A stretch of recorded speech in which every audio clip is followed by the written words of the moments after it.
the law to you. You will also receive a written copy of all instructions. You will each get your own set of instructions. You must follow the final instructions in deciding this case. This trial is anticipated to last approximately 3 weeks from Monday, this past Monday. The usual hours of trial will be from 9 o'clock in the morning to approximately 4:45 p.m. There will be lunch and occasional rest breaks. Unless a different starting time is announced, please report to the jury room up here on the 3rd floor by 9 o'clock in the morning. Please do not come back into the courtroom until you are called by the bailiff. You are allowed but not required to take notes during the trial. No paper has been provided to you for this purpose. Notes should not take the place of your independent memory of the evidence. When taking notes, please remember the importance of paying close attention to the trial. Listening and watching witnesses during their testimony will help you assess their appearance, behavior, memory, and whatever else bears on their credibility. At each recess, you must either leave your notes on your chair or take them with you to the jury room. At the end of the day, the bailiff will store your notes and return them to you when the trial resumes. When deliberations commence, you will take your notes with you to the jury room. Ordinarily, at the end of the case, your notes will be collected and destroyed.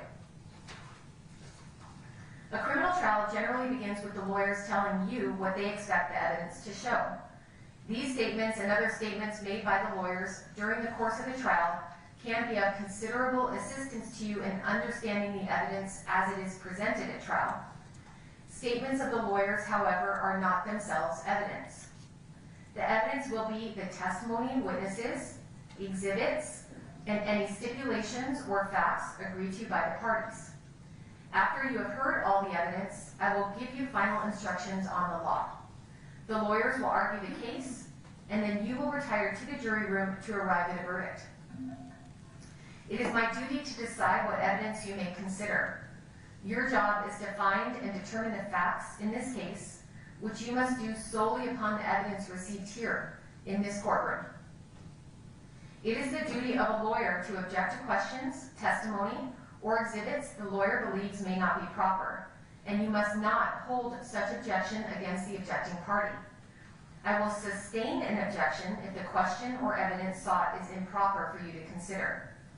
If I sustain an objection to evidence, you must not consider such evidence, nor may you consider any evidence that I told you you must disregard.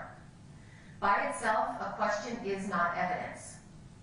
You must not speculate about what would be the answer to a question that I ruled cannot be answered. It is for you to decide whether the witnesses know what they are talking about and whether they are being truthful. You may give the testimony of any witness whatever weight you believe it merits. You may take into account, among other things, the witness's ability and opportunity to observe, memory, manner, or any bias or prejudice that the witness may have, and the reasonableness of the testimony considered in light of all the evidence in this case.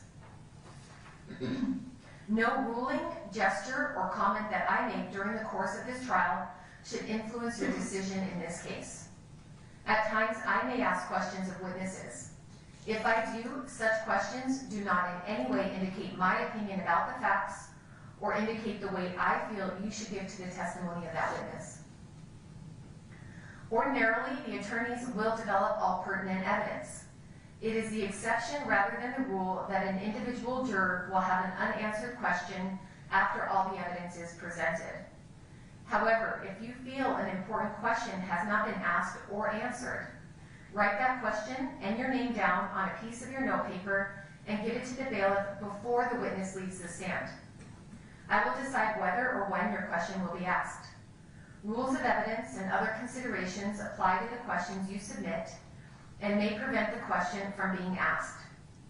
If the question is not asked, please do not give it any further consideration, do not discuss it with the other jurors, and do not hold it against either side that you did not get an answer. There are a number of important rules governing your conduct as jurors during this trial. You must decide this case based solely upon the evidence received here in court. You must not consider anything that you may have read or heard about the case outside this courtroom. During the trial and your deliberations, you must avoid news accounts of this trial, whether they be on the radio, television, internet, or in a newspaper or other written publication. You must not visit the scene of the incident on your own. You cannot make experiments with reference to this case. You, as jurors, must decide this case based solely upon the evidence received here within the four walls of this courtroom. This means that during the trial, you must not conduct any independent research about this case, the matters in this case, and the individuals or corporations involved in this case. In other words, you should not consult dictionaries or reference materials, search the internet, websites, blogs, or use any other electronic tool to obtain information about this case or to help you decide the case. You are prohibited from attempting to find out information from any source outside the confines of this courtroom. After the parties have made their closing statements, you will retire to deliberate. Until you retire to deliberate, you may not discuss this case with anyone, including your fellow jurors. After you retire to deliberate, you may begin discussing the case with your fellow jurors, but you cannot discuss the case with anyone else. This includes your family and your friends, until you have returned a verdict and the case is at an end. I know that many of you use cell phones, the internet, and other tools of technology. You are not to discuss or provide any information to anyone about this case through telephone calls or text messages. You are also not to engage in any social media interaction, communication, or exchange of information about this case until I have accepted your verdict and the case is at a close. This rule applies to all chats, comments, direct messages, instant messages, posts, tweets, blogs, or any other means of communicating, sharing, or exchanging information through social media. It is important that you keep an open mind and not decide any part of this case until the entire case has been completed and submitted to you. Your special responsibility as jurors demands that throughout this trial, you exercise your judgment impartially and without regard to sympathy, bias, or prejudice. Therefore, until you retire to deliberate the case, you must not discuss this case or evidence with anyone, even with each other, because you have not heard all of the evidence. You have not been instructed on the law, and you have not heard the final arguments of the lawyers. If an exhibit is admitted into evidence, you should examine it yourself, and you may not talk about it with other jurors until you retire to deliberate. To minimize the risk of accidentally overhearing something that is not evidence in this case, please continue to wear your juror badges while in and around the courthouse. If someone does happen to discuss this case in your presence, you must report that fact at once to a member of my staff. Although it is natural to visit with people you meet, please do not talk with any of the attorneys, parties, witnesses, or spectators either in or outside of the courtroom. If you meet in the hallways or the elevators, there's nothing wrong with saying good morning or good afternoon, but your conversation must end there. If the attorneys, parties, and witnesses do not greet you outside of court or avoid riding in the same elevator with you, they are not being rude. They are just carefully observing this rule.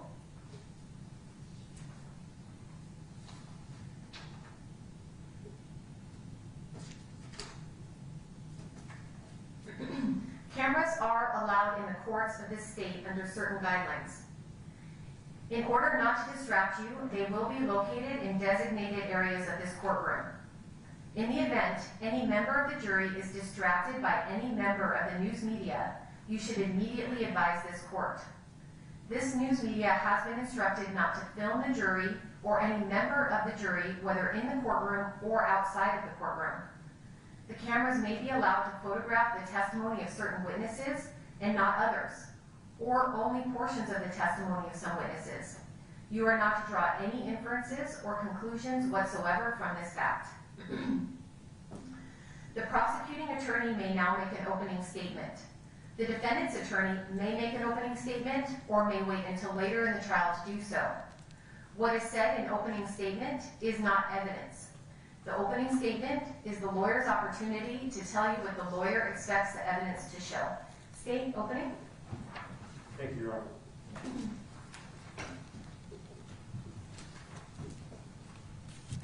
And Mr. Grayson, if you need to turn the podium more, feel free to do so.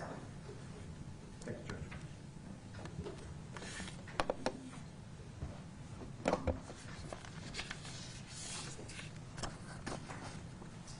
May it please the court, counsel, members of the jury, good morning. For most children, their home is their safe place. For most children, a 10th birthday is something to be treasured. On August 23rd, 2016, Victoria Martens was at home on her 10th birthday. But she wasn't surrounded by her family, and she wasn't celebrating her birthday like she should have. She was at home with a virtual stranger. Her safe place had become one of grave danger, and her treasured birthday, a terrible. Victoria was murdered in her bedroom, her own bedroom, that evening. Someone deliberately placed their hands around her neck and strangled her. But she didn't go down without a fight. She scratched and she tried to scream. But the killer covered her mouth and overcame her struggle.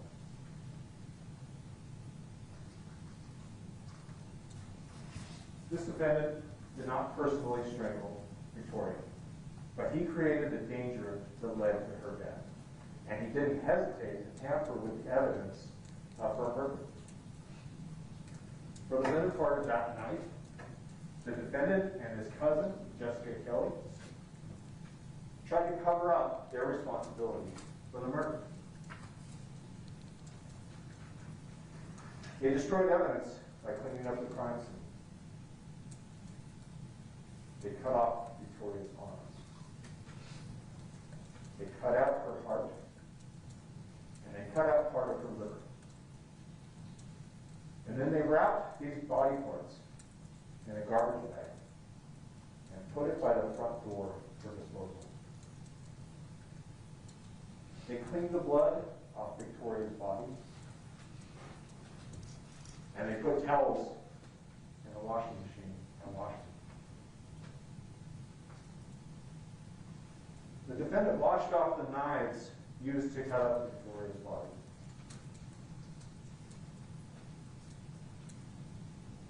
They threw Victoria's clothes in the trash in the kitchen. They cleaned up blood on the carpet in their bedroom. And they used water in the sink to do it, in the kitchen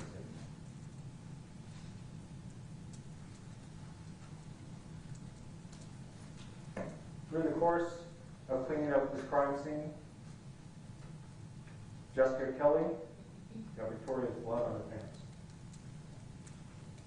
The defendant left DNA on a towel in that washing machine with Victoria's blood. Their fingerprints were also found on out-of-place items in the apartment. Hers on a garbage bag, his on a mop.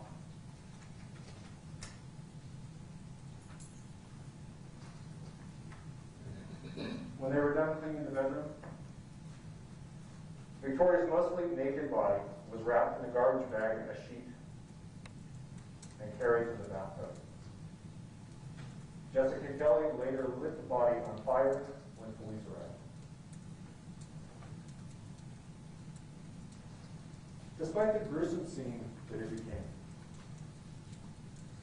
Victoria's home was not always a place of danger.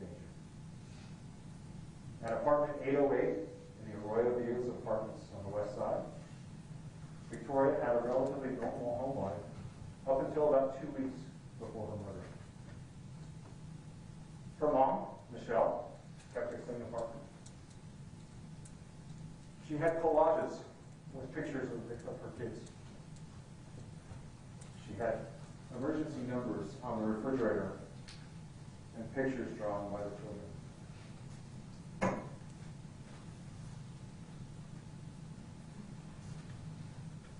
That summer, the summer before school started, Victoria and her brother swam at the apartment complex pool.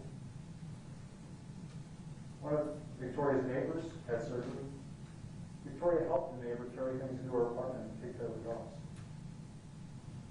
It's a fairly normal life, but things started to change when Michelle met the defendant on a dating app called Plenty of Fish at the end of July. Almost immediately, the defendant took control. He started driving Michelle's car. Started driving her car while she was at work. He moved in. He bought Victoria a cat. He started using Michelle's phone. Essentially, he made the place his own. Neighbors described partying, people going in and out.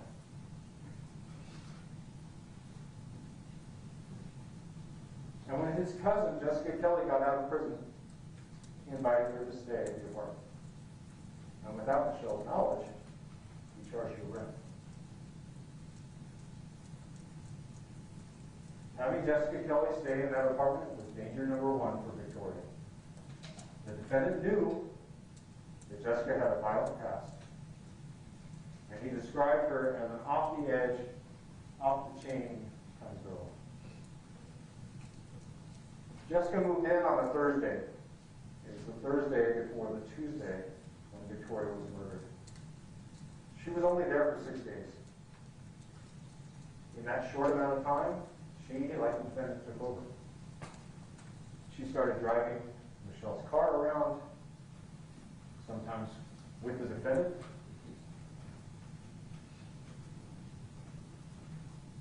She took selfies in Michelle's bed. She had her teenage kids come over and stay the night, only 2 days after she moved in.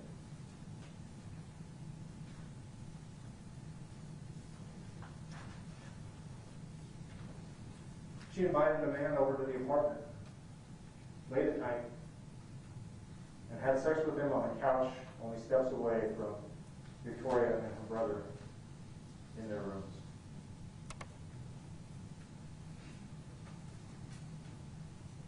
Now, she lived there because she wanted to escape the judgment of her family. I'm going to walk you through the events of August 23rd.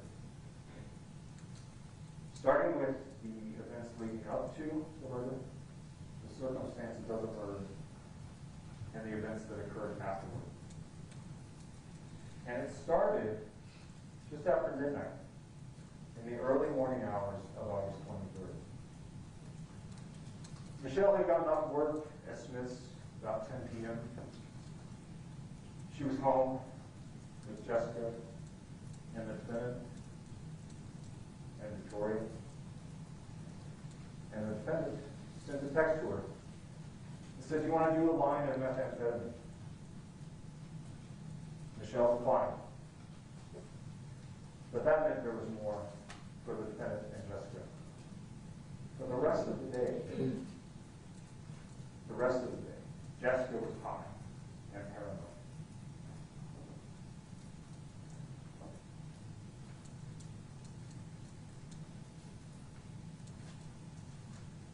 Jessica's meth-fueled paranoia is something that you will hear for yourselves.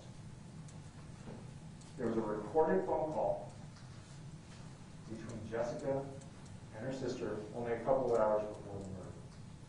You'll hear it for yourselves. And Jessica's meth-induced paranoia was danger number 2 for Victoria. The defendant knew she was paranoid. In fact, he tried to make her even more paranoid. Jessica had a boyfriend who went by the name of Sinner, and at the time he was in prison. And Jessica was convinced he was going to come to the apartment, even though he was in prison. The defendant didn't try to talk her out of that. Instead, he said, "Oh, I'm going to meet Sinner," whenever he was going out of the apartment.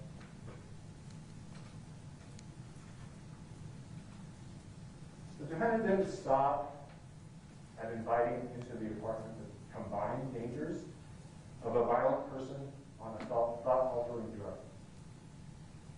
He also removed the protection provided to Victoria by her mother. For most of the day, most of the afternoon and evening, you'll see evidence that the defendant took Michelle away from the apartment. It started in the early afternoon when the defendant took her to his uncle's house. And while they were there, they made a run to the liquor store and bought Fireball. And remember, this was Victoria's 10th birthday. Michelle was away from home. She was trying to please the defendant, but she was still worried about Victoria. She called Jessica before they left. And while she was gone, she kept worrying. She tried to send a text to a neighbor. She said, "Can you go and watch my apartment? Can you knock on the door and make sure everything's okay?" Shortly after, a couple minutes after that text, she asked her parents if they could pick up Victoria from the bus. But then quickly changed her mind and said, "No, never mind. I got it."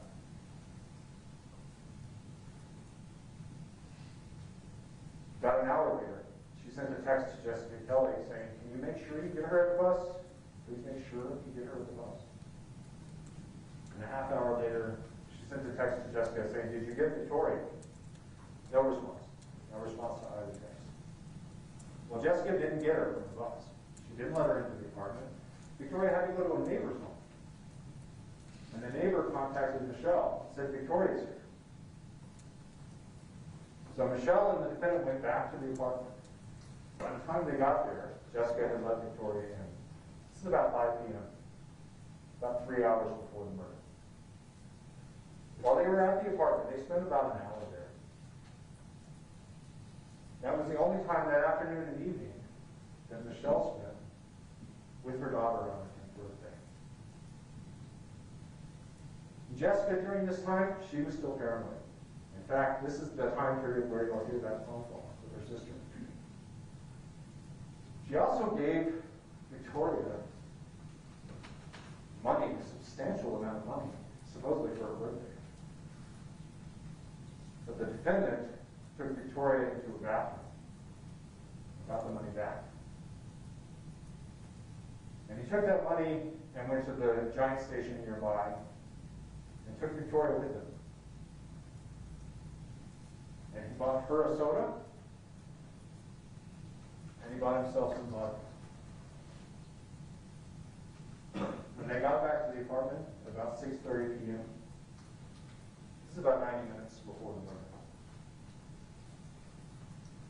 Immediately, he took Michelle away.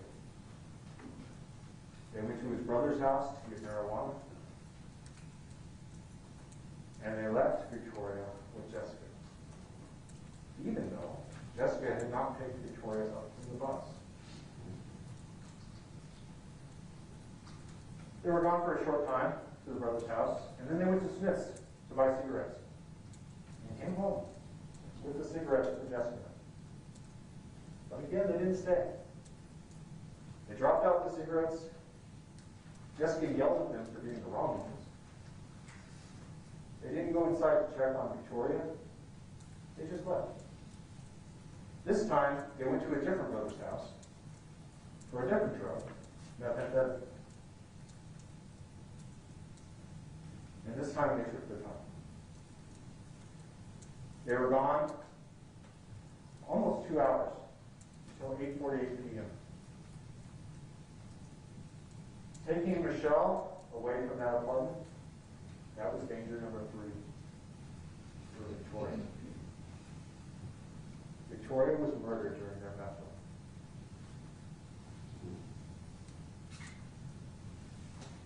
Now, both the murder and the cleanup of the apartment in this case, that occurred behind closed doors. But Jessica was there the whole time. In fact, this was a very different day for Jessica. She had been released from prison the week before. Every day she had been out. Since she had been released, she was all over the city at all times of day. You'll see her movements through an analysis of her phones and her Google data. She was everywhere.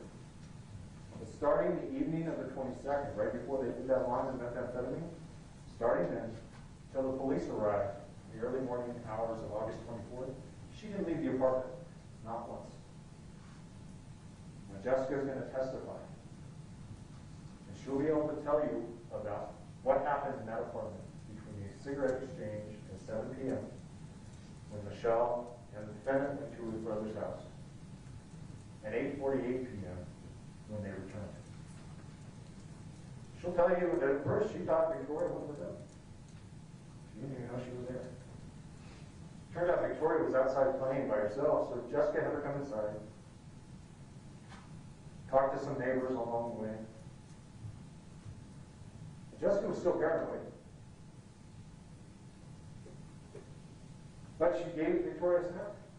And Victoria did her homework into her room. Jessica will tell you that at that point, a man came into the apartment and asked for the defendant.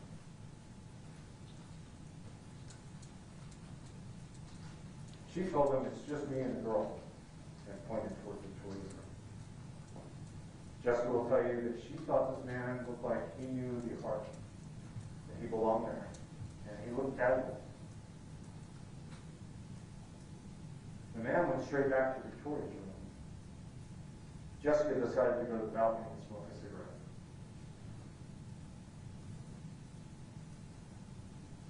She'll tell you that unbeknownst to her, the man killed Victoria. And then he told her to clean up the mess.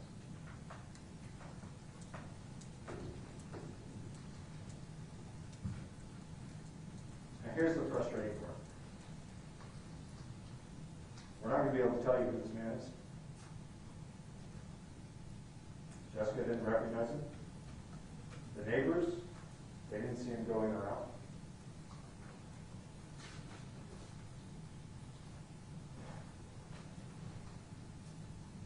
We are going to be able to show you, though, DNA evidence that corroborates a male killing Victoria. Male DNA was located on various places on Victoria's body. Some of it was unidentified. Some of it was too little to compare, insufficient for comparison. But that DNA was located on her neck, on her fingernails, and on her back, as well as other places.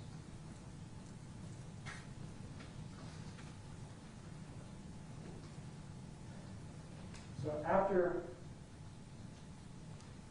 the man was there, after he told Jessica to clean up the mess, Jessica panics. She wraps the body in a blanket. She waits for the defendant and Michelle to come home. She hears the defendant's signature blaring music outside. So she cradles the body in her arms. And boldly, in front of neighbors, this is 8:48 p.m. on August 23rd. Neighbors outside, kids outside playing. She cradles the body, wrapped in a blanket, and carries her downstairs to Michelle's car. Mr. Grayson, sorry to interrupt. Can you just speak a little bit louder for our record, please? Yes, Your Honor. Thank you so much. I apologize. So she carried the body down to the car, and neighbors will tell you that she said something to Michelle and the defendant. And then she went back up into the apartment. The neighbors will tell you that they thought Victoria was asleep. They'll also tell you that they thought Michelle and the defendant looked high. They didn't follow Jessica back in. They stayed and listened to a few songs. Eventually they went back into the apartment. But they didn't check on Victoria. They didn't give her dinner. They didn't sing her happy birthday. Michelle and the defendant made some tacos for the two of them and Jessica. And then Michelle went to bed.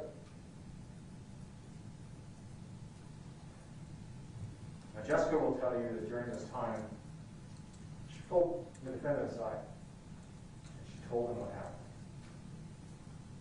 And he didn't react like a responsible, normal, uninvolved person and called the police. He told her, we'll take turns distracting Michelle and keeping her in her bedroom, and we'll get rid of the body.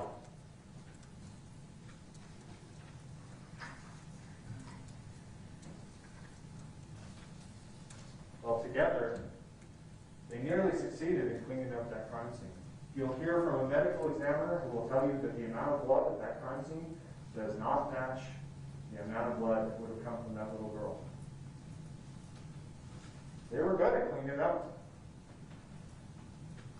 but not good enough.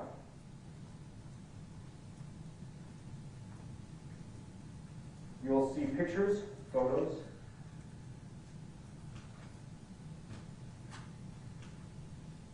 of Victoria's room and the carpet in her room in front of her bed.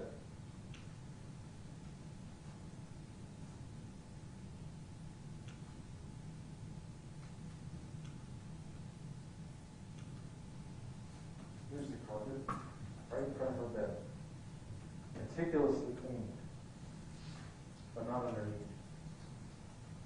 Blood on the padding. You'll see pictures of the washed knives used to cut her up, put back in the knife block. Again, not good enough, because Victoria's flesh was on the hilt of the knife.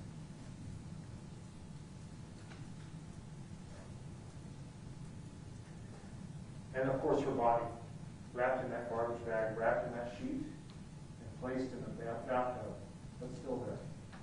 Not killed yet. And we know Victoria was strangled. We wish we could identify the hands that were on her neck. But this case is not about who strangled Victoria or why they did it. And whatever role you think Jessica Kelly had in the homicide, this case is about the defendant creating a danger that resulted in Victoria's death, and his participation in covering up that crime. You'll hear layer by layer how he did it. You'll hear that he took advantage of Michelle's needy, passive personality. He used her money, he used her home, he used her car, all to suit the needs of his lifestyle.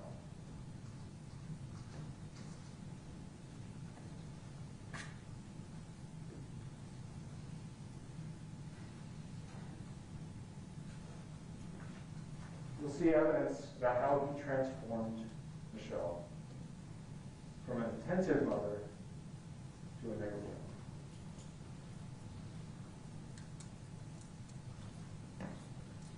And in fact, Michelle knew he was bad.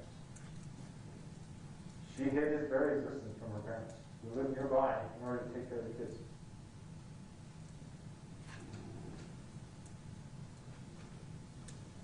You'll also hear evidence that the defendant anticipated that something bad would happen at that point, because even he didn't feel safe there. In the days leading up to Victoria's murder, he searched the internet on his phone to buy a gun. He used Michelle's phone the next day to do the same search. He wanted a gun in that apartment.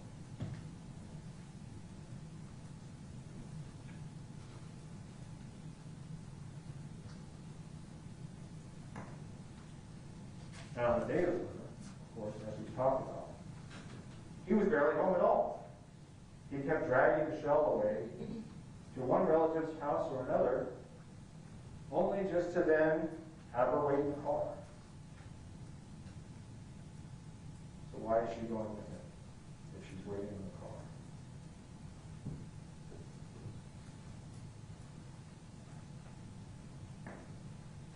He used meth, marijuana, drank alcohol. He knew he knew Jessica was high. He knew she was paranoid. Over and over and over, the defendant defendant and Michelle left Victoria in Jessica's care, even when she showed she wasn't capable of taking care of Victoria. Louder, Mr. Grayson. Yes, Your Honor.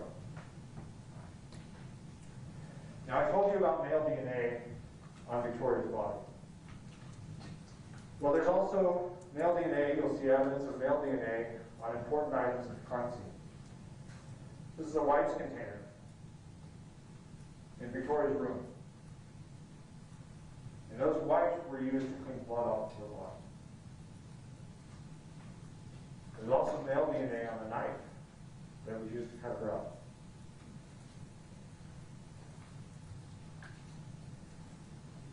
But the apartment wasn't the only thing cleaned that day. Because after dismembering Victoria and cleaning up the blood on the carpet, neither the defendant nor Jessica Kelly had Victoria's blood on their hands.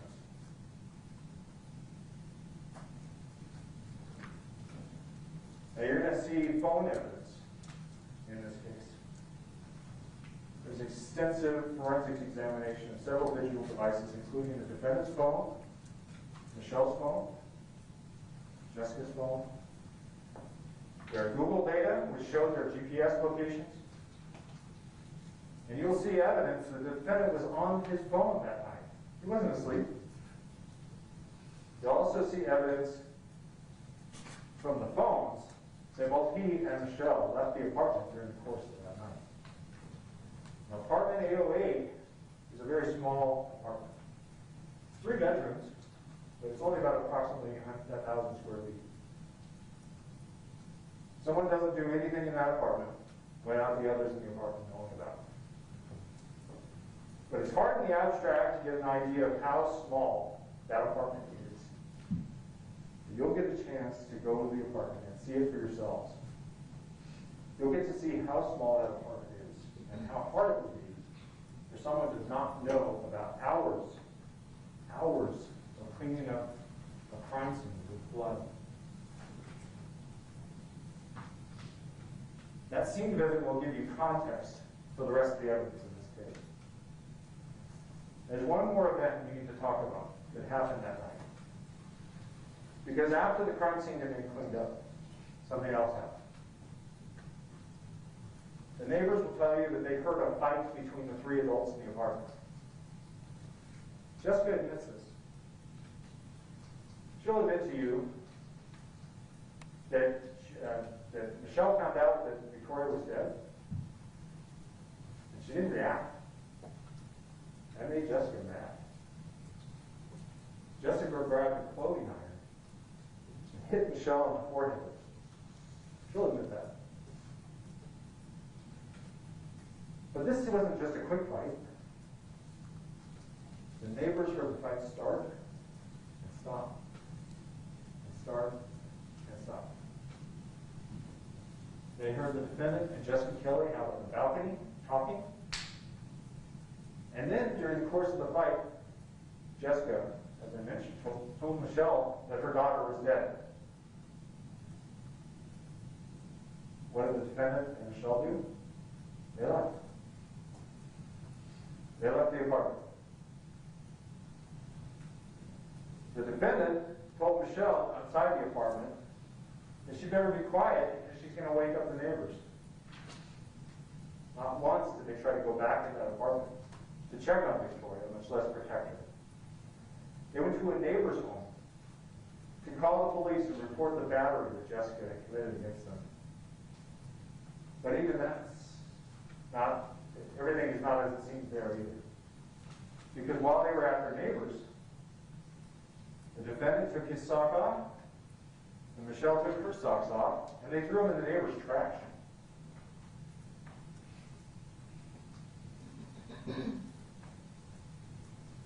You'll see lapel video from the first responding officers in this case. You'll be able to hear the story from Michelle and the defendant when they first told it. And you'll hear the defendant deny any knowledge of what had happened to Victoria, at least at first. Then he later admits that he did know Victoria was dead. And he did see Jessica stabbing at the body. He saw it, but he didn't do it. And he just didn't want to admit it right away. He said he could feel Jessica getting rid of the body. So you'll decide for yourselves what the defendant did to Victoria before and after her murder. I'm not going to lie to you. This is a complicated case. There are a lot of witnesses. There's a lot of evidence for you to consider.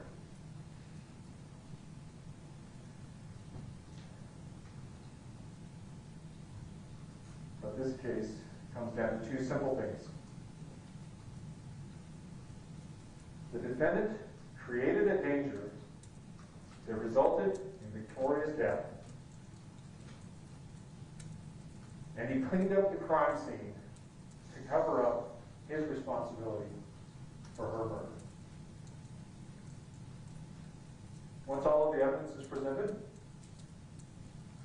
the state will ask you to find, beyond a reasonable doubt, that the defendant is guilty of reckless child abuse resulting in death, tampering with evidence, and conspiracy to commit tampering with evidence. Thank you. All right, thank you. Defense, opening. Thank you, Judge. Can you hear me? We're going to need you to speak a little bit louder. You might want to move the lapel mic up just a smidge. Speak very loud. Thank you.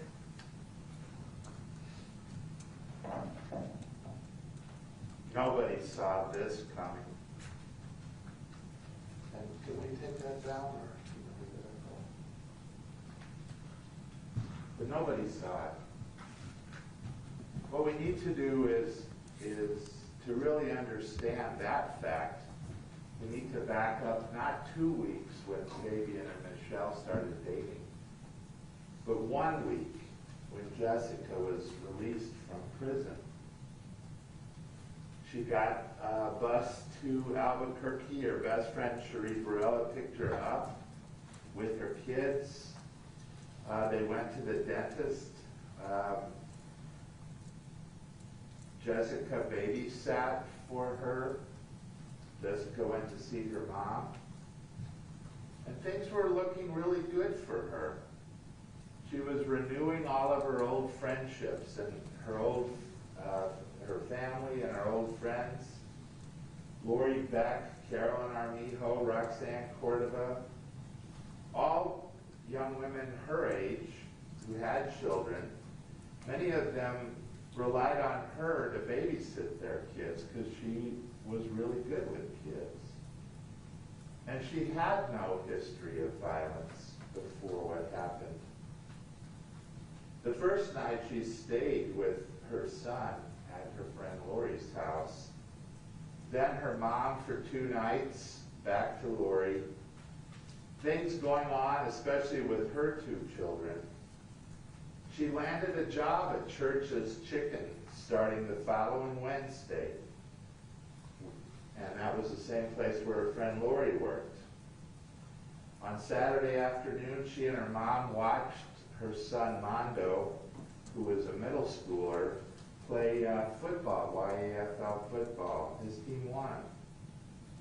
Saturday night, she had a sleepover with her 2 kids and Victoria and Michelle and Fabian. And everybody had fun. It was a sleepover, the kids. To Michelle and Fabian, Jessica was doing pretty good.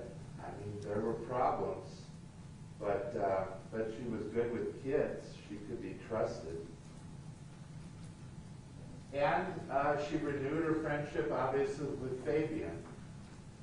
Now, they were cousins who had lived in middle school with their grandma together for a couple of years. Jessica remembers Fabian facing a bully and saying to his brothers that he belonged to a tagger group, but to her it was all total nonsense. After middle school, they went their separate ways. One of Fabian's brothers joined the Marines, the other the Army.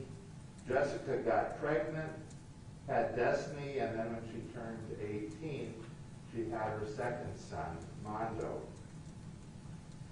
She got involved as a young adult, selling drugs to pay for her own addiction. And by her own account, she's been in and out of prison since the age of 18. Now, Fabian and most of his relatives and most of her relatives kind of fell out of touch with her.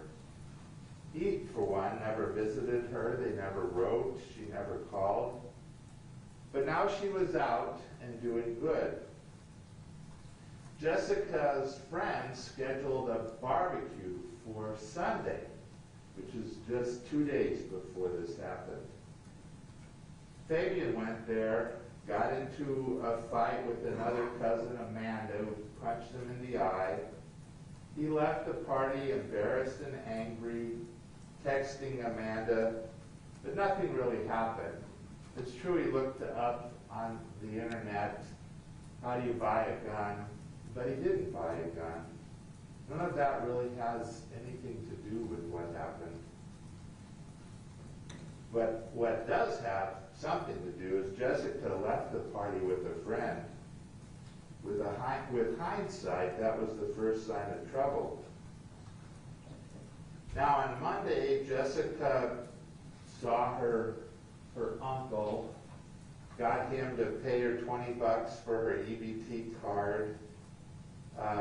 And it's true that night, which was not the day of, but the night, the previous night, she offered Fabian a line of meth. But when Michelle said no, and what happened is she offered Fabian texts Michelle in the other room, do you want to do a line with Jessica? Michelle said no. She doesn't do drugs, and she never has. It's true that some neighbors thought maybe they were high on meth, but that's not true.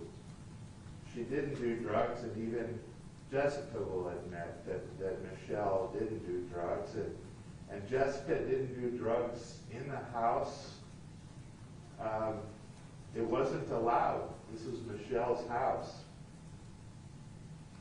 Tuesday, Victoria's birthday, and sadly her last day on earth. The morning was filled with hope and joy and happiness. Victoria woke up getting ready for school. This rough and tumble tomboy was excited about seeing her schoolmates. Her mom lost count how many times a school nurse called about a cut knee or a scraped elbow or a big bump from the playground. One older boy you'll hear from will say she was an alpha girl, but everybody knew Victoria was happy and she looked forward to getting back to school. Now her activity is important because of that DNA, and we'll talk about that in a few minutes.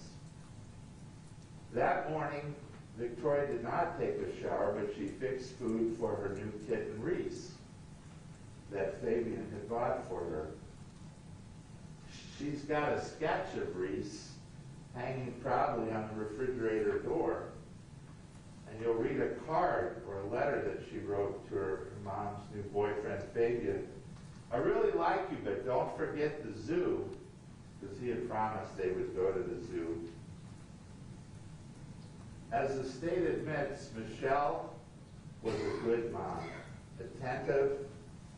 When her former boyfriend went into Victoria's room at night, or that's what she was told, he was sent packing immediately. And Victoria was checked by a doctor. Michelle kept a clean home, a single mom, her own car, her own job, her own 3-bedroom apartment. Unlike Jessica, who had 3 felonies, now 4, or the defendant, who had some misdemeanor convictions, Michelle had zero criminal history. She'd never done drugs, though she did get intoxicated on the night in question. Michelle and Jessica got along well until the last day or so. Two single moms, each struggling to raise an older son and a younger daughter. Michelle baked a tray of cupcakes for Victoria to bring to school on her birthday, and they planned to have a birthday party the next day. And that played a role in what happened in terms of Victoria asking all of the neighbor kids and adults to come to her party. Things were looking good for Fabian too. His brother Joseph, an electrical contractor, and their older brother Stephen, who owned a plumbing business and a general contract license, they were going to hire Fabian as an unskilled laborer. He was low on funds, and he was so excited. That afternoon, he fixed a car window for Michelle and her car, though he shoplifted the motor.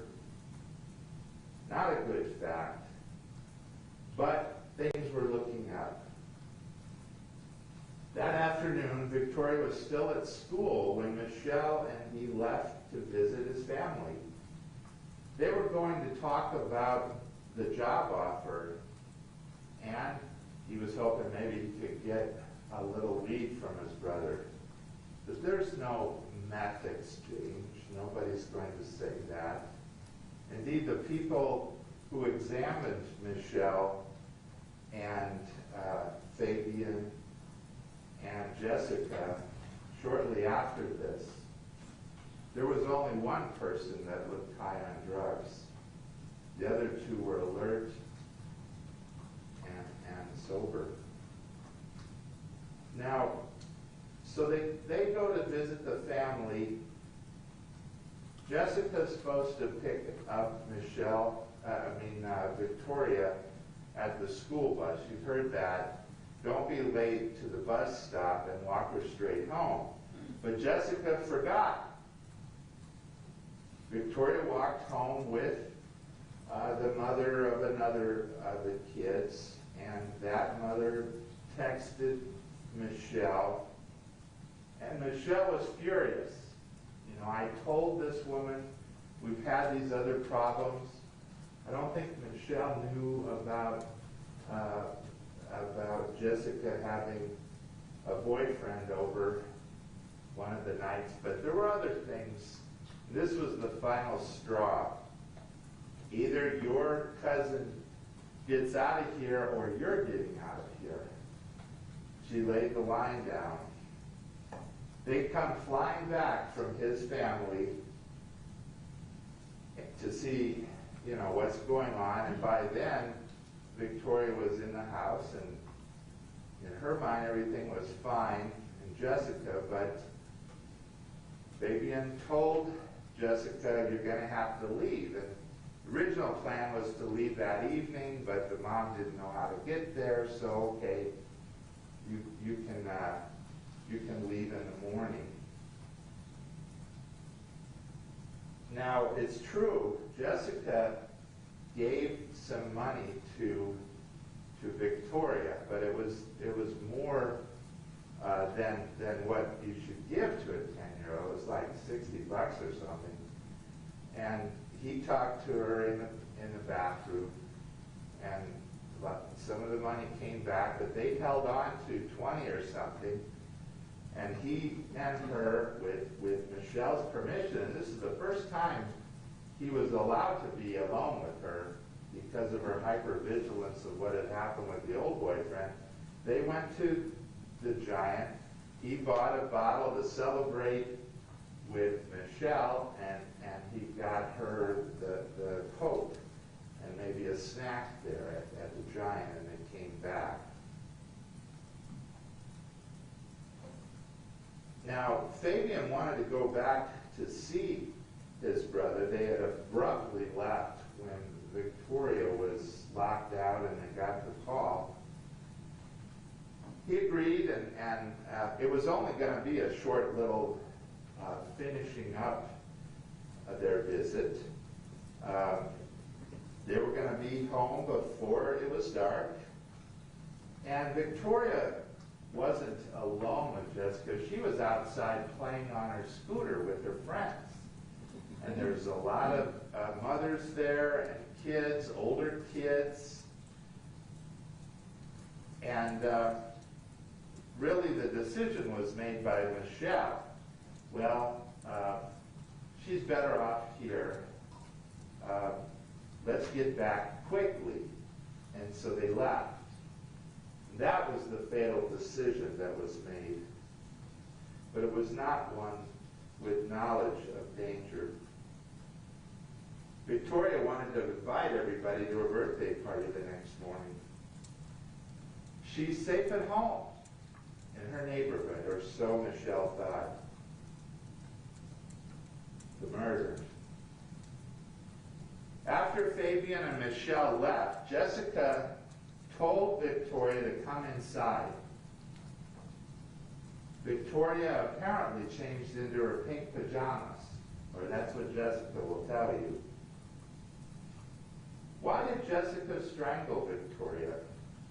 Were there signs of mental illness? Or did she take meth laced with bath salts? We'll never know. But if truth be told, it wasn't somebody who killed her, as the prosecution said. It's not a he, but a she. Jessica Kelly killed Victoria. And their star witness entered into a plea agreement where they dropped the murder against her and gave her 50% good time for a nonviolent crime in exchange for her testimony in this case. But you'll see Exhibit A is her plea agreement. And you'll have a chance to see her story, which is about what you'll hear on the stand and the breaks that she got, the charges that were dropped so that they could prosecute in this case.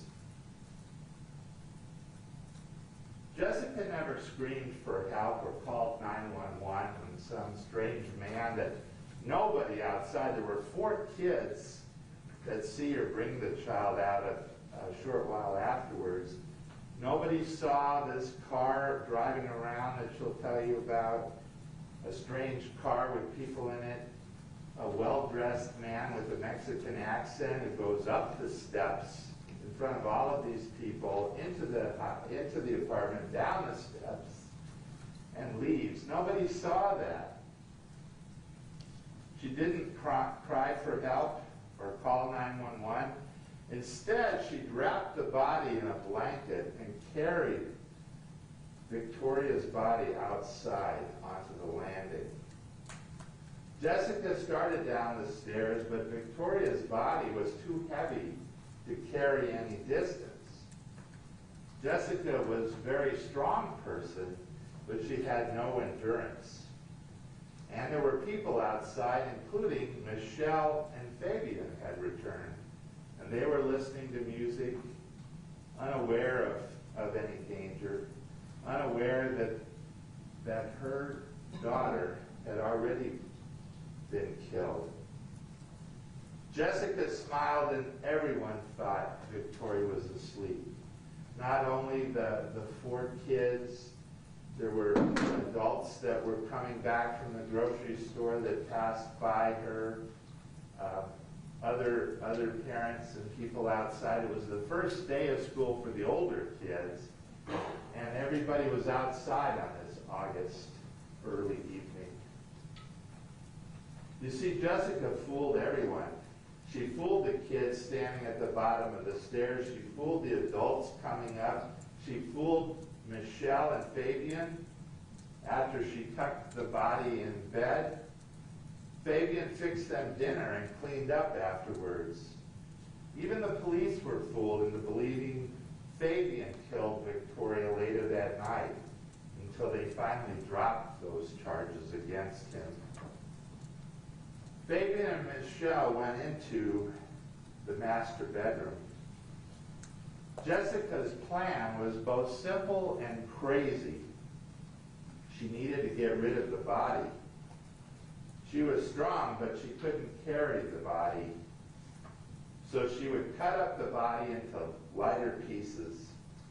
It would take about an hour for a person to cut up the body this way, but Jessica never finished. We know that Michelle came out of the room once, at least, to smoke a cigarette. A neighbor overheard Jessica tell Fabian to be quiet when he argued with her in the balcony. Jessica kept the TV on to drown out any noise. And Fabian and Michelle were a little, while she's leaving in the morning, just let her do her thing.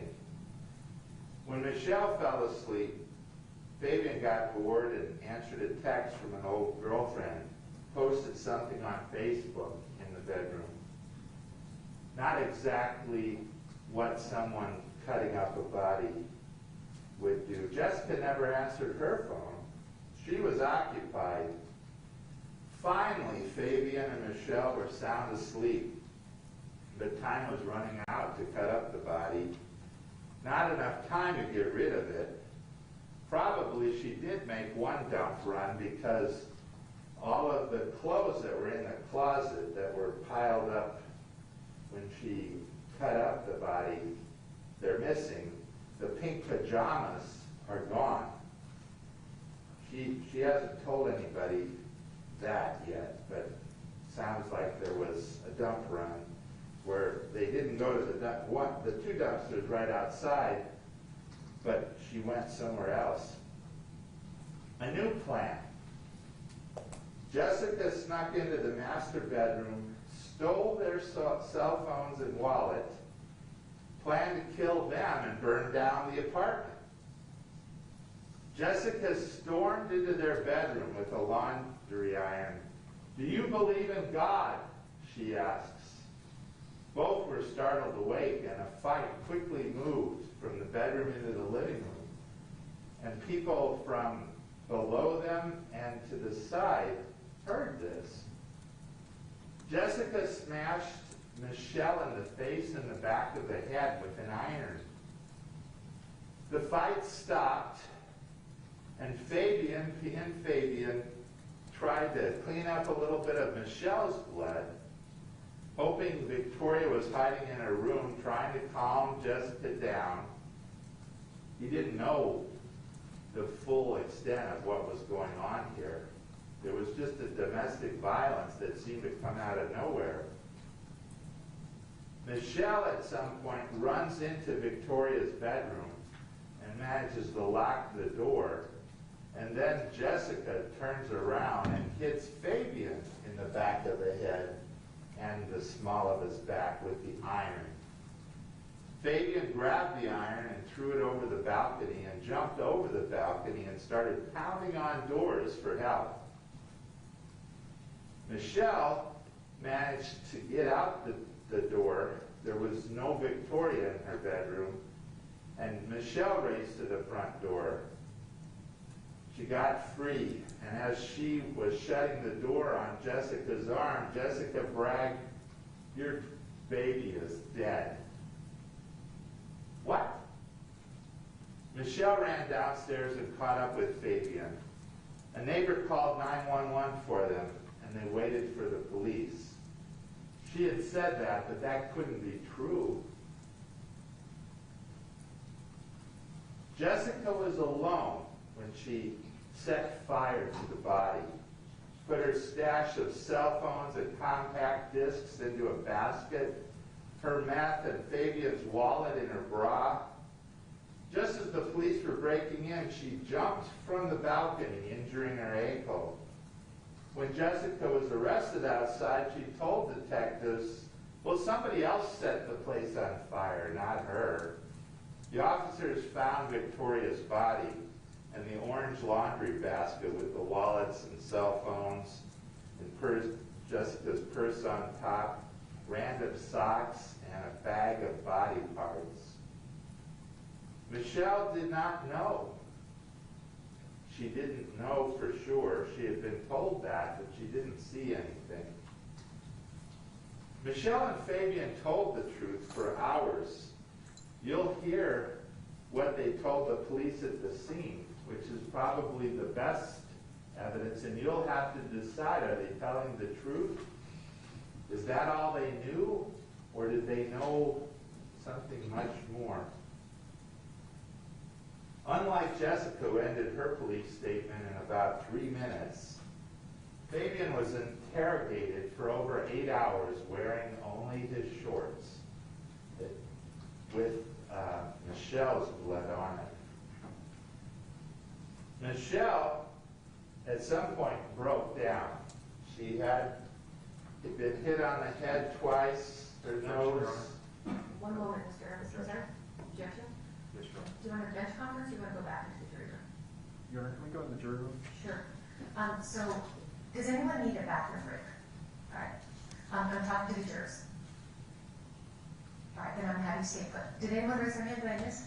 All right, happy to stay put. We'll be right back with you. All right.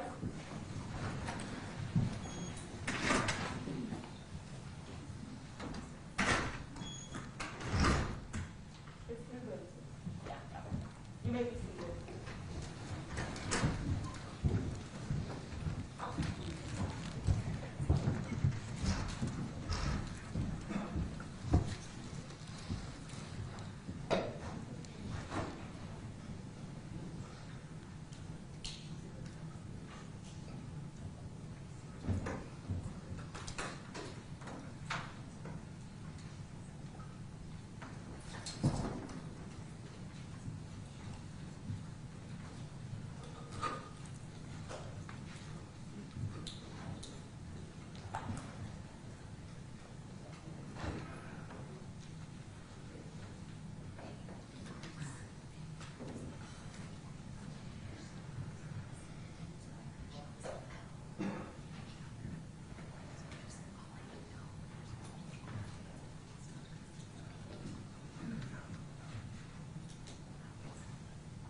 objection is overruled. Thank you. So you're going to hear just a few minutes from that 8 hours. And we can't introduce anything more that the defendant said. That's what the rules are. But you will be able to hear some of the questions that were asked. And it's sort of like a telephone conversation where you can't hear the other party in another place, but you can hear the officers asking these questions. And I think you'll get a sense of what happened in that interrogation. The bottom line, though, is that a lot of what the officers say and thought isn't true. The biggest thing is she was already dead before they got home. That wasn't known. And she wasn't given any methamphetamine. There was none in her system. And so what you will hear is the defendant saying, okay, well, I did see some of what happened at that bedroom door between Michelle. And you'll even see him, he says it's an iron or an iron and a knife. She was stabbing her in the torso. But that never happened. The neighbors didn't hear her screaming. There wasn't a killing that took place just before he runs and calls the police. She'd been dead for 9 hours. And Michelle didn't see anything. Now, while everybody's thinking that Fabian is the killer and that Victoria's alive when everybody goes in to the house, Jessica tells her family and friends she was talking to Victoria outside, and she went to bed and she woke up in the middle of the night only to discover what they had done to Victoria. And that's why she attacked them and said, do you believe in God?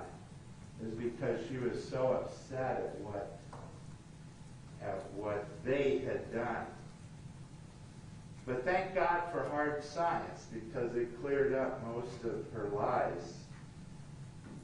A very able detective triangulated cell phones and determined, with the knowledge of when Victoria died, that Fabian and Michelle were at his family when she died. Science proved that Victoria was killed before Jessica carried her body outside wrapped in a blanket, and the first-degree murder charges were dropped against Fabian and Michelle.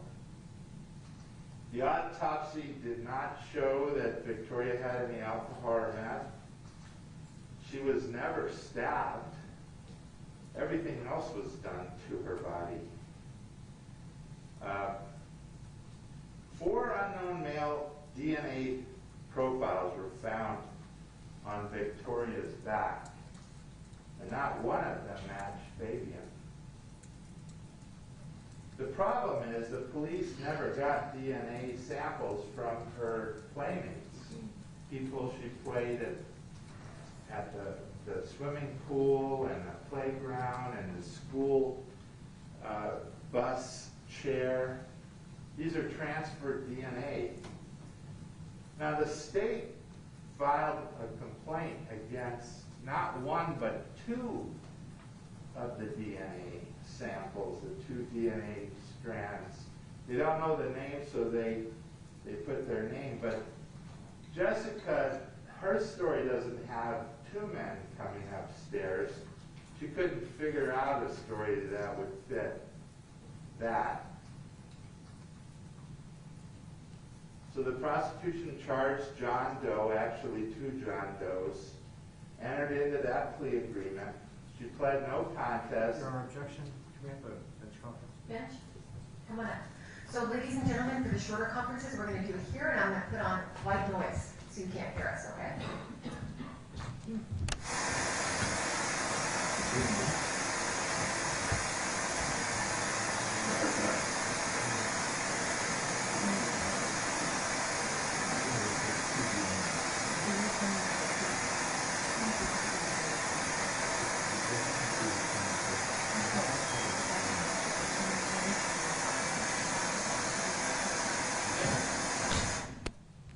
Objection is sustained.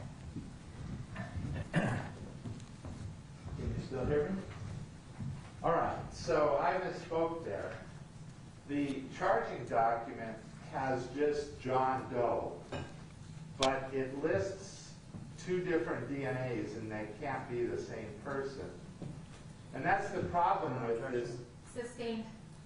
Move on, Mr. Ernst. All right, they charged 2 different DNAs. And they also made a mistake on one of them, not that it matters.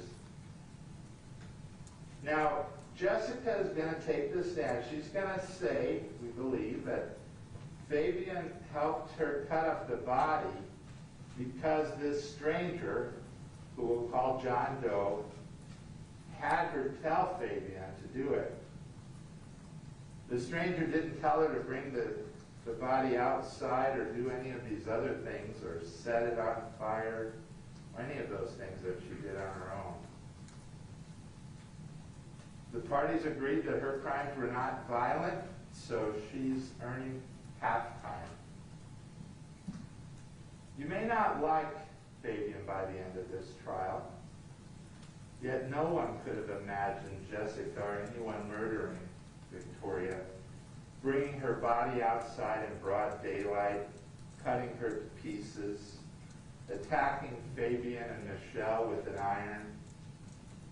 Jessica ran away and has blamed everyone else ever since. Before you retire to deliberate, you will know who did murder Victoria. This case is about who murdered her, why that person did it to her, and why the prosecution gave her a plea bargain to be their star witness against the wrong person. Thank you. So I'll check in one more time with the jurors before we call the first witness. Is there anybody who needs a break? All right, so we'll take a 10-minute break. All rise for the jury. And you may step out, jurors. Thank you so much.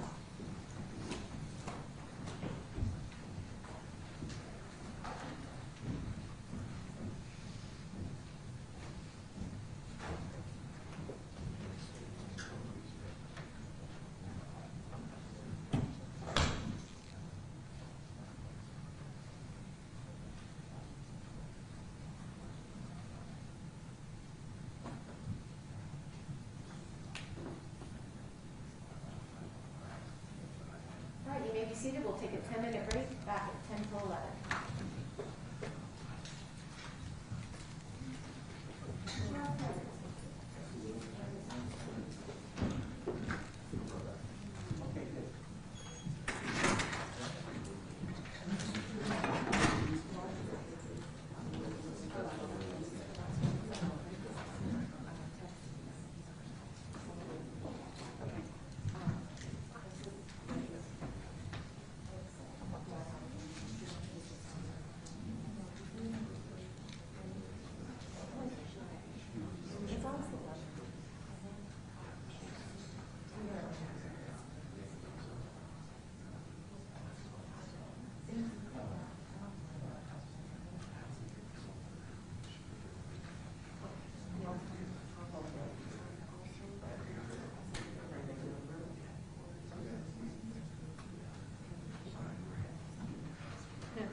Is this voting how you would like it, council?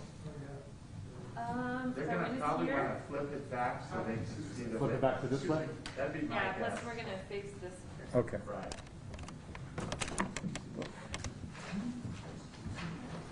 No, not at all. There's one right there.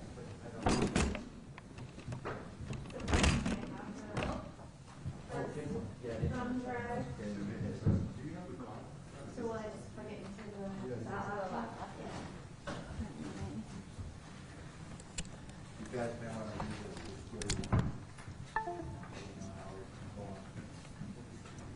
You need one from us, or you know that we are. Awesome. Thank you so much. I was thinking it was security.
you. You may be seated.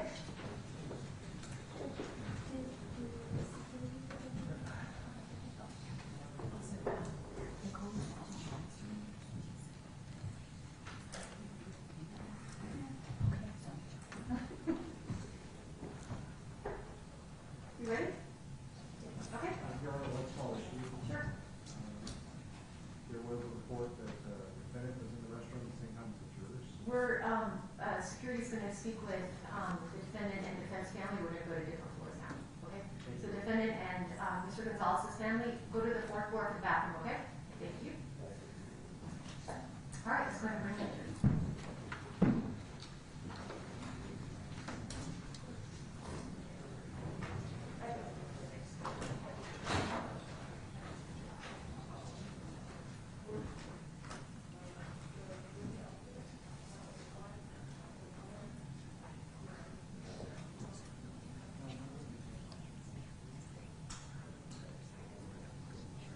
Does anyone know if Mr. Ernest is here? He is here? He's here, okay, because Ms. Kelly is here. As far as I understand. I think we were just trying to find a spot. Did they find, they just put this for Mr. Ernest and Ms. Kelly. Okay. I'm gonna have Nicole, coordinate that.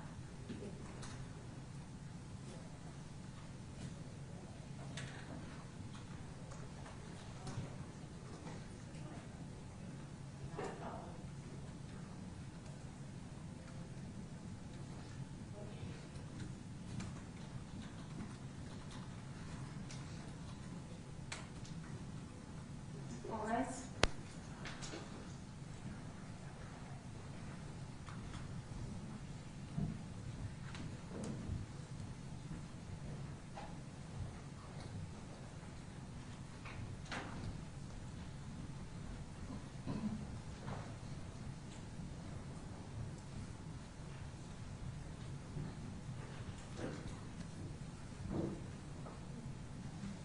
Thank you. You may be seated.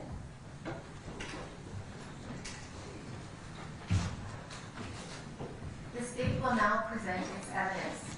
After the state has presented its evidence, the defendant may present evidence, but is not required to do so because the burden is always on the state to prove the defendant's guilt beyond a reasonable doubt. First witness. Your Honor, the state called retired Sergeant Christopher Enyart to the stand. Honor.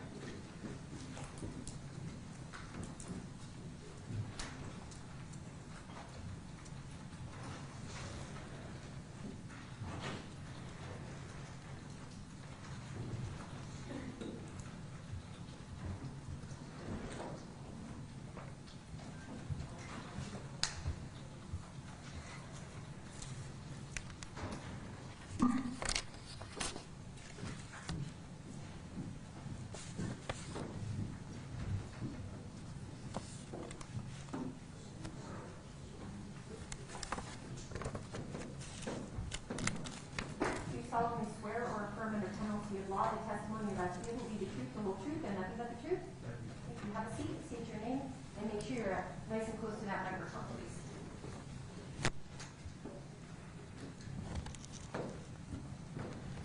My name is Christopher John Enyart. Let's bring it a little bit closer. Sit down. And yeah, double check it's on. Go ahead and tap it. Let's hear. It is not. Try that. My name is Christopher John Enyart. Can everybody hear okay? All right, thank you. You may proceed. May I just inquire, Judge, to make sure I'm not blocking? Can you see the witness, or you cannot? Okay. All right, so what we can do, if you guys want to shift over a couple seats, that's absolutely fine.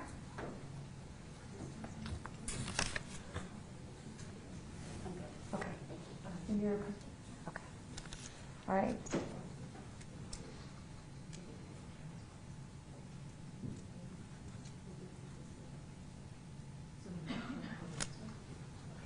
You turn the podium this way? I can try. Just like that. Yeah, let's check in. Let Marissa take a look at Zoom real quick. Okay. All right. See. On Zoom, they can see your monitor. Oh, this. Is that right, Marissa? I don't think there's going to be anything on here that's not going to be published, so it should be okay. That's okay. All right. Okay. Good morning. Sir, can you please tell us what you do right now? I'm retired. You're retired from what? APD. Okay. How long were you with the Albuquerque Police Department? Just shy of 21 years. Okay. And when you first started with the police department, did you receive some basic training at the Law Enforcement Academy? I did. Were you a certified law enforcement officer? I was. And can you walk us through the different roles you had during your time at Albuquerque Police Department? I started out as a patrol officer, did that for many years. Also did participated in a program called TOPS, which was traffic-oriented policing. Got certified as a crash reconstructionist. Focused on traffic and crashes for a few years until that program was dissolved, and then went back to patrol. And then at the end of my career, I went to missing persons. Okay. And back on August 24th of 2016, what was your assignment that day? I was the acting supervisor, the acting sergeant for the Northwest Area Command. Okay. So what was your role as the acting sergeant? Supervising 2 squads that were working that very day shift. Okay. And those squads were taking just calls, 911 calls for service, Yes. that type of thing? Okay. Did you receive a call that night for service around that morning, around 4:36 a.m. on August 24th? Yes, I was advised by dispatch of the call that came out, reference a battery, and they had two different units en route for that call. Okay, when you say units, that's a... Officers. Okay, is that a police car? Yeah. Okay, with an officer in it? Yes. Got it. And where were you, where was the scene that you were dispatched to? 4701 Irving Boulevard. Okay, and that's in the city of Albuquerque, county of Bernalillo, and state of New Mexico? And how far away from that scene were you when the call came in?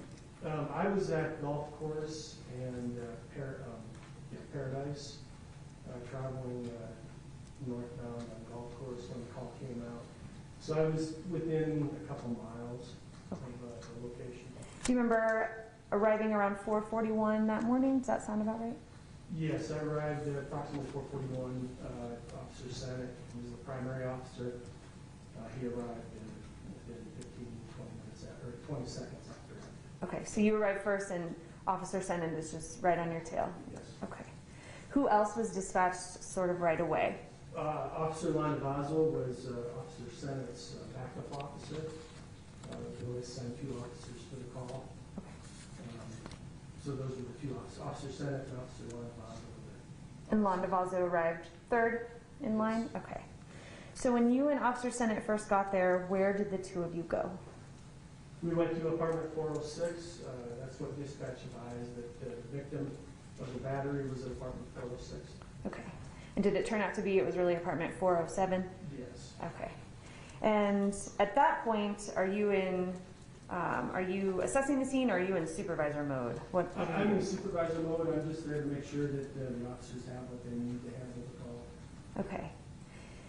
And when you got to apartment 407, how many people were in that apartment? A female answered the door, and then Michelle Martin was sitting in a chair right in front of the door, and Fabian Gonzales was standing next to her. Did you go inside the apartment yourself? I did not. Officer Senate probably took maybe a step or 2 into the doorway. The way the apartment was set up is there's the door, you open the door, and then there's a wall. It's right there. The chair was sitting in front of that wall. So there really wasn't enough room for all of us to get into that area. Okay. So I remained outside the apartment. And what did the defendant and Ms. Martens, or did they tell you anything about what was going on? I was listening to what was transpiring, and I heard Officer Senate was asking questions about what happened, and Michelle Martin had said that she was hit in the head by an iron. I did notice that she had a triangle mark on her forehead, and she had blood running down her face. And then I just continued to listen to his questions about the place. Did they advise you if there was anyone in apartment 808? Yeah, and we were advised that Jessica Kelly was in apartment 808, and that Michelle said that her daughter was in apartment 808 also. Okay. Okay, move just a little bit closer to the microphone or pull it a little closer to you. Did you and Officer Sennett go to apartment 808? We did. Okay. And why did you leave the defendant and Ms. Martens inside 407 at that time? She made, Michelle made the comment that her daughter was dead, and so that heightened our response to get to the apartment. Okay. That day, Sergeant, were you wearing a lapel camera or a video camera on your uniform? Yes, sir. Okay, and did that capture your interactions with people throughout this investigation? Yes, most of it. I do believe there is some Okay. way to do that. Okay. And did it capture this particular interaction that we've talked to, and also later speaking with the defendant, and a third time when you escorted Ms. Martens? Yes. And have you, may I first witness, Judge? May I first?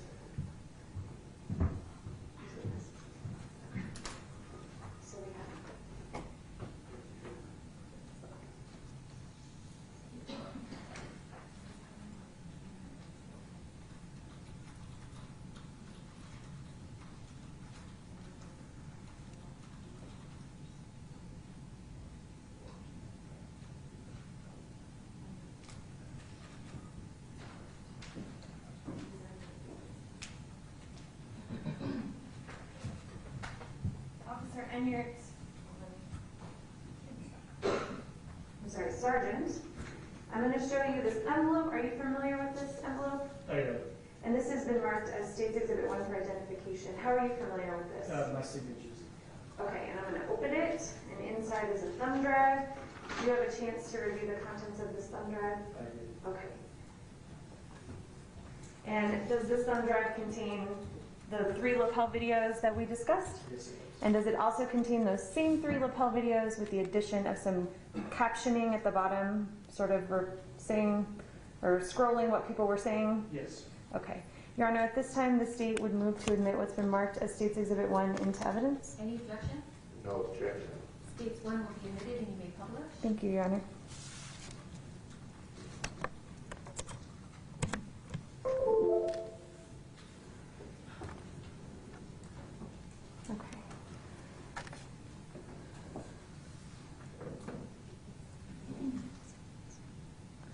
Okay, Sergeant, I'm going to play your lapel video with your initial arrival on scene. Okay. And it's quiet right now. Can you tell the jury why there's no sound? There's a delay. When you turn the camera on, there's a 15-second delay. Okay. And where is this? This is outside of the, right at the entrance of the complex.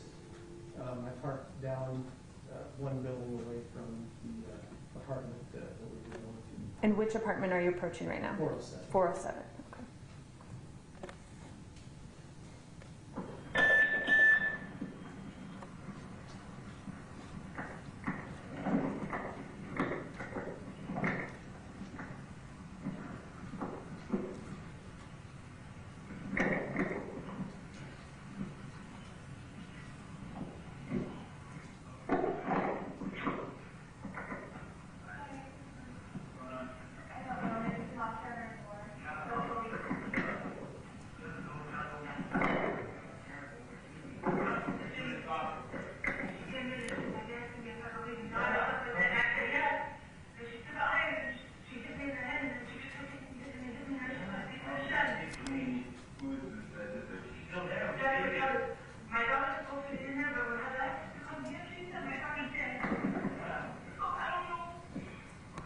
I'm just going to pause for a second.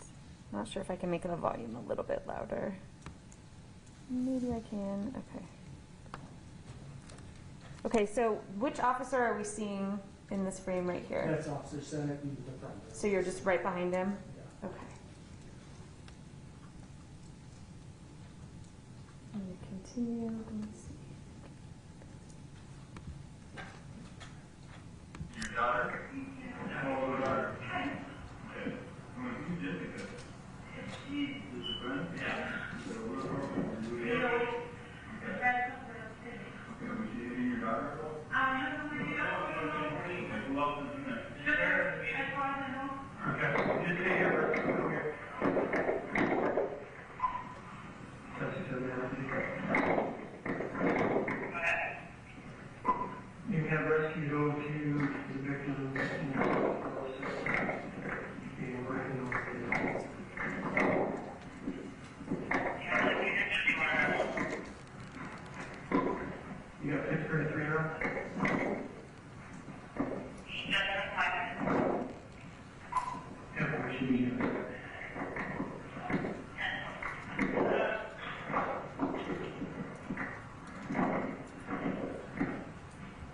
And what apartment are you approaching now? 808. 808.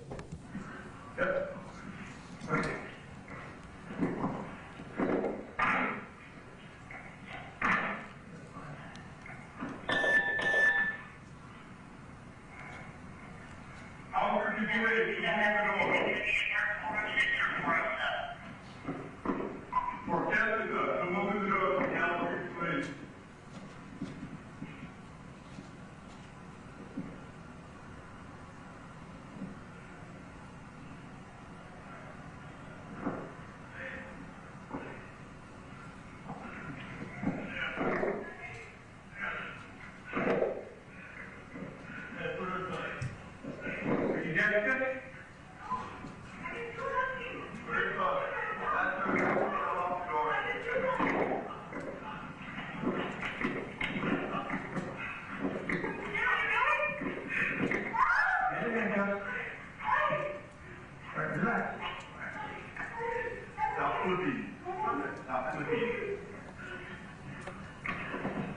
So we see another officer. Is that Officer Landavazo? Yeah, that's Officer Landavazo, and you can hear on the radio dispatch is advising that he was going on the scene.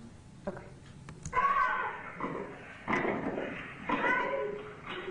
Why'd you lock the door? Okay, there's a tent sitting in there. Yeah. There's a tent we need to check.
Sergeant, let's walk through that just a little bit. When you first arrived at 407 and you're sort of behind Officer Sinnott, when the defendant and Ms. Martens were asked who's in the apartment, how did they identify Jessica Kelly?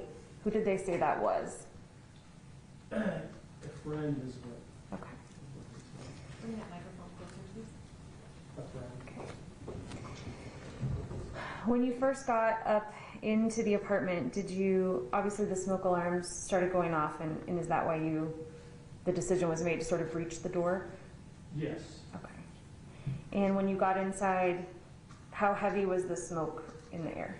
It wasn't real heavy.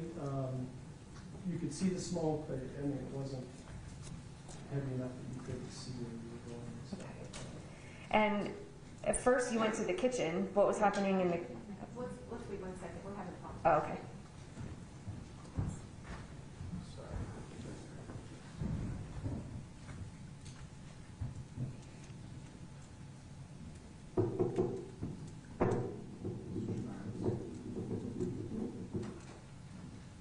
I'm going to test that. Can you hear me now? Is that better? Okay. We saw you first kind of, you went into the kitchen at one point. What was happening in the kitchen that brought you in there? There was a pot on the right front burner that was boiling. And it appeared that all the other burners were on too, so I went in there and I shut the stove off. Okay. I turned all the burners off. So we see you sort of going across to each knob. Yeah, they were button or flip switches. Okay. You just flip them. Okay. And when you got into the bathroom where Victoria was, where did you first notice the fire burning? What part of her? Or She was on fire around her feet and then also in her chest area. okay. Did you see any injuries to her? Yes, she was cut open at the abdomen. Her intestines were hanging out. Her left leg, right around the hip area, was mutilated. And you could see all the way down to the bone. Okay. Did you notice any bleeding or a lot of blood there? I didn't notice, everything was red as fresh, but I didn't notice any blood running. No, like active bleeding or, okay. No. What about in the bathtub? Did you notice any blood in the bathtub? No. Why did you make the decision to pour some water on her? In the panic of trying to figure out how to put her out, it crossed my mind to turn the shower on, but I was afraid of contaminating the body completely. So I saw a cup, and I went to the cup and just started dumping it on her feet. Officer Sinnott used another blanket or towel or something and did the chest area, and we were able to get the fire out. When you went outside, we saw you walking over to, I'm assuming it's your police car, but what were you doing over there? I retrieved my phone. Okay. And then we saw you go back inside. What made you want to go back inside? I had this fight going on inside of me that, my head told me that she was dead. My heart wanted me to do everything I could for that little girl. And one of the things that was really haunting me is that I didn't check for a pulse. Even though I knew she was dead, I didn't make that effort to check for a pulse. Okay. So I went back in, checked for a pulse, and left the apartment. Okay. And what happened, we saw, it looked like Law Navazo and Senate were detaining Jessica Kelly. Where did she go? Do you know where she was? We put her in a car, and I don't recall if it was Senate's car or Officer Navazo's car, but we did stick her in one of the police cars. And what about the people back at 407? What happened to them? They were looked at by medical. Fabian was placed in the backseat of my vehicle, and Michelle was placed in the third vehicle that we have there. So your video is somewhere in the area of 8 minutes long or so. In addition to those 8 minutes, do you know about how much longer the defendant and Michelle were still back at 407 without any officers with them? Just a few minutes. Rescue arrived pretty quick after we went up to 808, and then they went over to 407. Okay. And at some point, the defendant and Michelle were separated, is that right? Yeah, when we came back out of the apartment, I believe it was the second time I came out of the apartment, I made sure that everybody was placed in separate vehicles. Okay.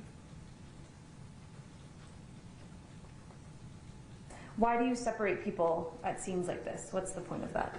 We don't want them talking. We want to keep them separated so that they can't talk about what's going on. Okay. At this point, did a lieutenant show up on scene? Yes, I called Lieutenant St. Ange and asked him to respond to the scene so that we could make it a homicide call. What does it mean to make something a homicide call out? What response is that going to generate? It generates all the detectives, the criminalistics come out, and everybody. We need to do a thorough investigation of the scene. Does that van that we see on TV all the time on the news come out around when it's a homicide call out? The crime van? The media? No, does the crime van, Yes, the crime van comes on, yes. Okay. Yeah. Now, when paramedics arrived, did you assist them at all with Ms. Martens? Yeah, Oh, I'm sorry. Let me back up a little bit. When the paramedics arrived, did you assist them with regard to Victoria in the apartment? Yeah, so on the scene, somebody has to make the call that she's deceased, and that has to be medical personnel. So the ambulance showed up. I kind of just gave them a quick debrief of what we had, and they decided which paramedic was going to go up with me. Okay. And do you remember who that was? I don't remember her name, but it was the female paramedic. Okay. So what happened when you? So what's the point of you escorting her? What is your role there? My role is just to make sure that she's just there to look at the body, check the body for life, and then make that call that she's deceased and then leave. So you're sort of keeping an eye on the scene? Yes. Okay. And when you went up with this female paramedic, what happened? We went up there.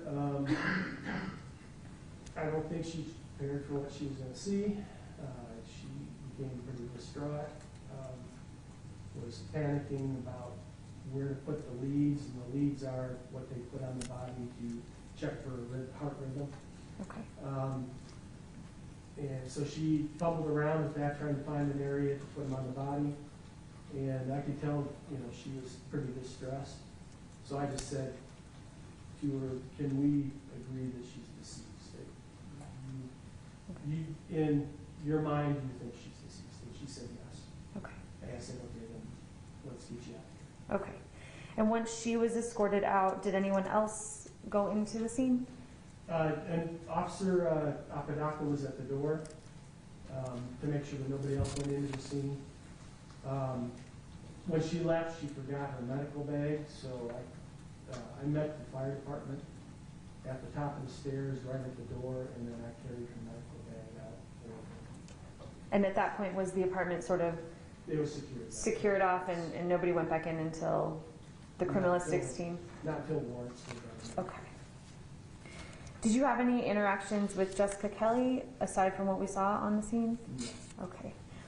What about Michelle Martens?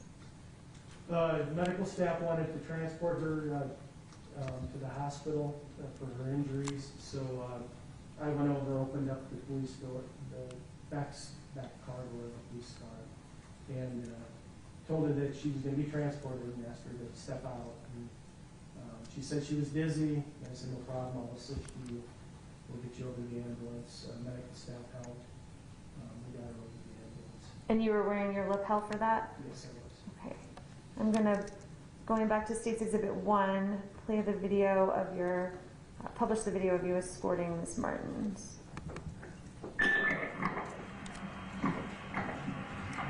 Hey, we're going to get you to the hospital and get you stitches, okay? So can you come up to the rescue personnel here? Yeah, you can walk up here, right? Yeah, we'll assist you over there.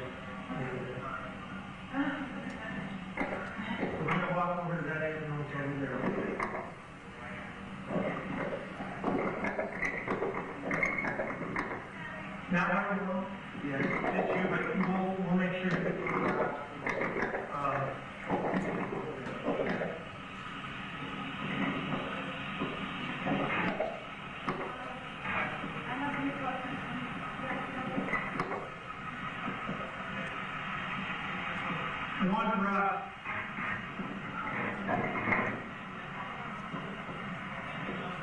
One rock. Rock.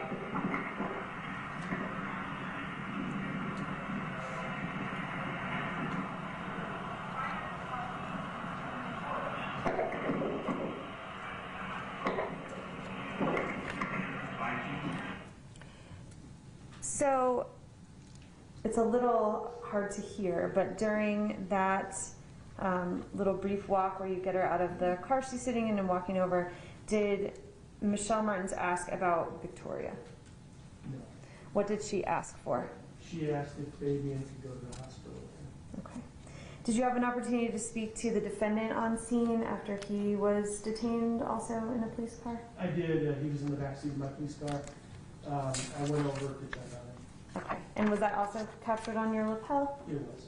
Okay, let's go back to States 1 and play that in. You do not write anything there? How many kids are supposed to be? How many kids are on the farm? Just little Victoria, my daughter and I. Okay. I'm gonna go over there and do over there, okay? Where should we go today? She went to the hospital, and we're gonna get you over there and just take it, okay? I'm scared. Yeah. I've never been really scared. I don't know what the fuck is happening. Yeah. No, and I can't talk to you about anything, but I just wanted to check on you, make sure you're okay. I don't know what's going on. I don't know. Well, we'll give you some there, okay? And a detective will talk to you just a little bit, okay?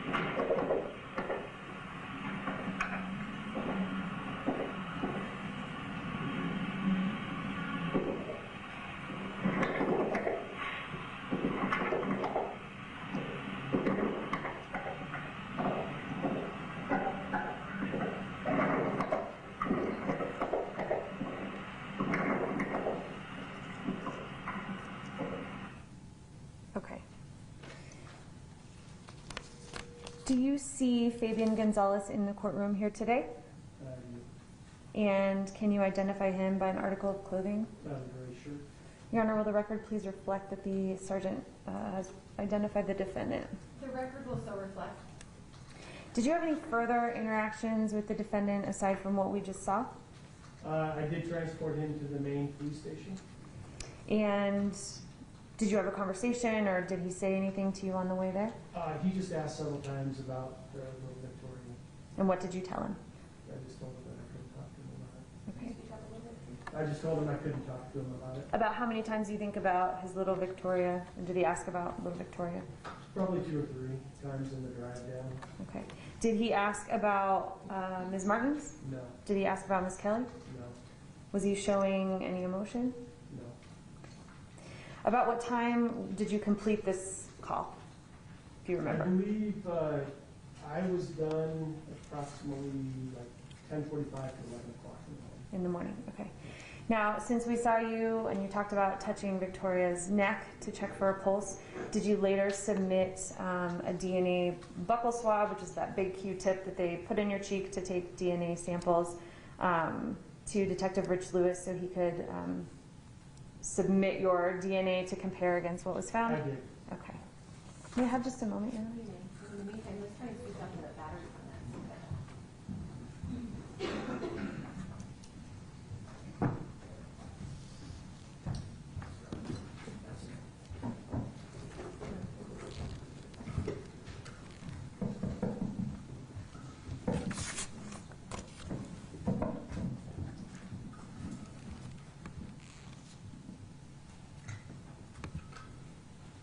Ooh, sorry. Okay. The state has no further questions for the sergeant, Your All Honor. right, let's go ahead and just state your name real quick. Let's see if it's working better. My name is Christopher John Pennyard. That's better. Better. All right, cross-examination will go until about 5:20.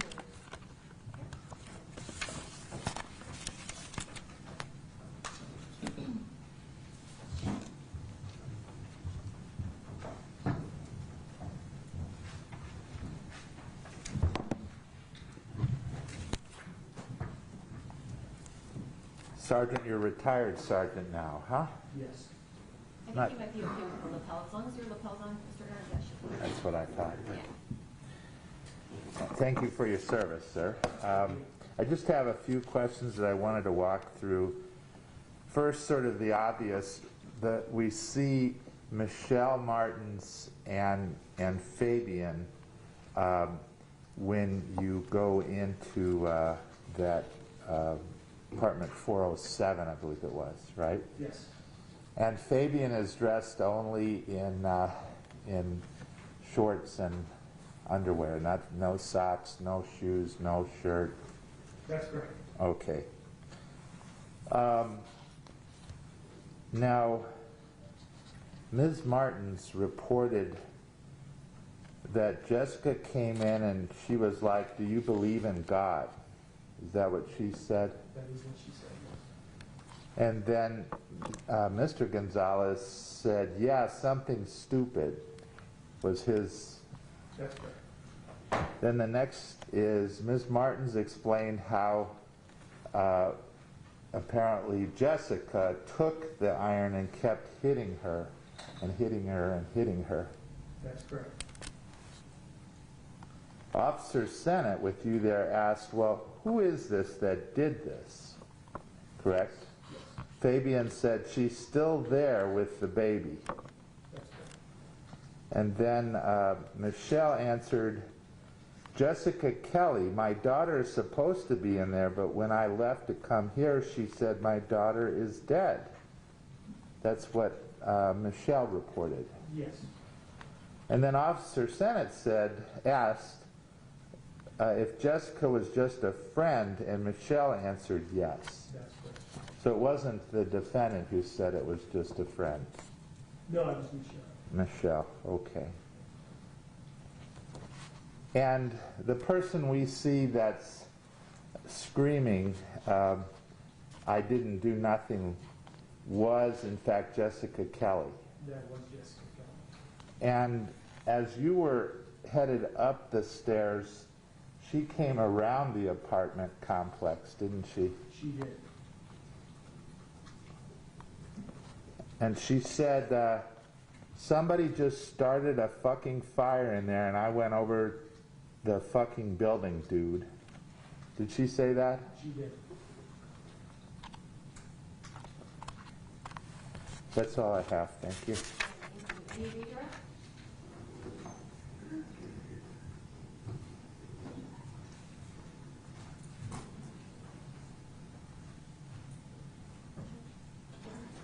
Just bring them here.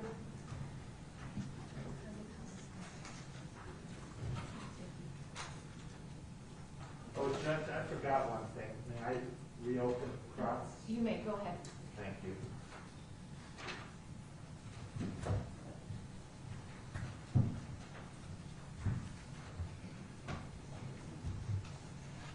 Officer, I want to show you what's been marked as Defendant's B.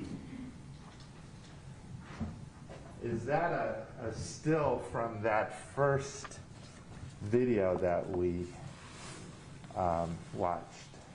Yes, that's when we entered the apartment after kicking the door in. And it looks like it's at about minute 4:05 of the 11 and a half minutes. Yes. Does this accurately depict what you saw when you first walked into the room behind, or the apartment behind Officer Sennett? Yes. I'd move B into evidence. Any objection? No, Your Honor. All right, defendants B may be admitted, and if you wanted to publish it, feel free to do so. Thank you. Let's see. Do I have to push a button? Yeah, I'll get it here.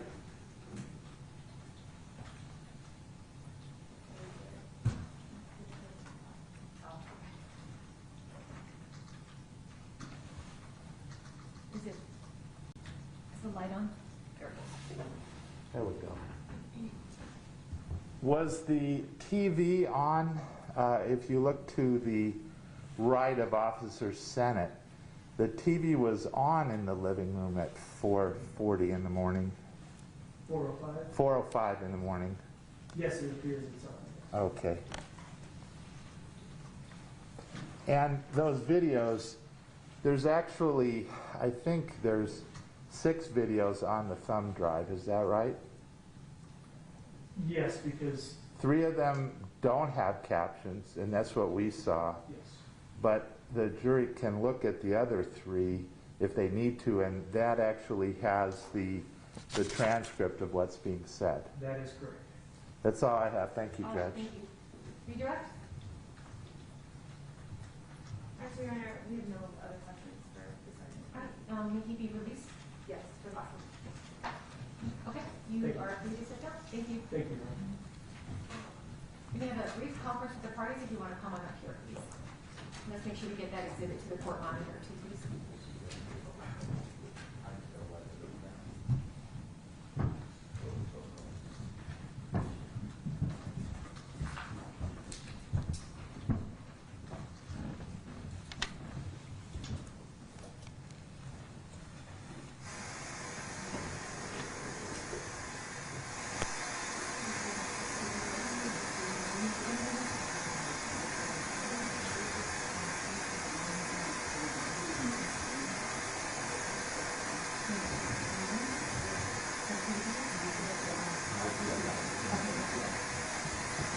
We're going to break for an early lunch, but we're still only going to take about an hour and a couple of minutes. So it's 11:45 now, approximately. So I'm going to bring you back at 12:45 up to the same floor, 3rd floor, and my bailiff will be there to meet you.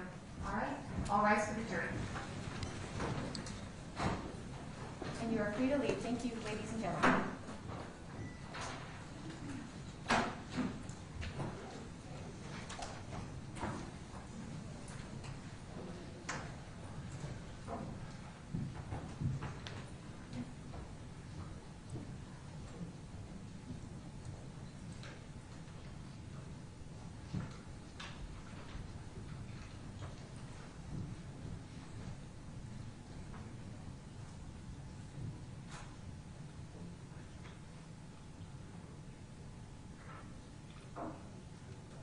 You may be seated. Anything we need to discuss, or are we good for lunch? Nothing to say, Your Honor. Defense? Nothing further. We'll see you at 12:45. Thank you. Stop the record.